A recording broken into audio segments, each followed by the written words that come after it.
Any other questions or comments, please raise your hand. I'm not sure where Sarah, oh, she's got one, go ahead. Do you really think that you're changing people's minds about abortion today? Well, we're presenting truth based on evidence. We're giving reasons for the claims we're making. And will that reach people? Our experience has shown that it has. People will at least consider our arguments. Some people have told us they are no longer in favor of abortion.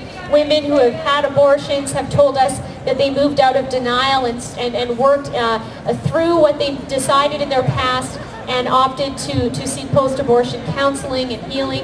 And on that note, let me say that we are not here condemning women who have had abortions or men who have been involved in abortion decisions.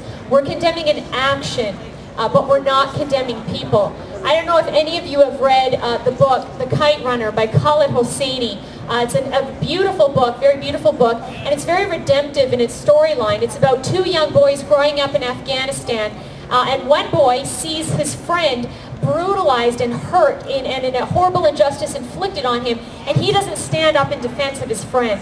And he is horrified and he is haunted by his act of omission, how he let injustice happen to his friend and he didn't do anything about it. But instead of repenting and telling his friend he was sorry, he moves into denial. And every time he's around his friend, he gets angry at his innocent friend because his friend's innocence is a haunting reminder of his own guilt. He eventually moves to the United States, never to see his friend again. But years later, an old man who knows of his dark past calls him, and he says to this man who's now in his 20s that there's a great crisis going on in Afghanistan and he needs his help, and it involves him flying to help a young boy in need.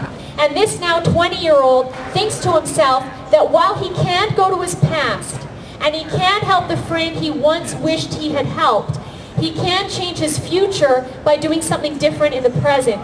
And so he goes to help this young boy in need at great personal expense to try to do somewhat for someone in the present moment what he wished he had done for someone in his past.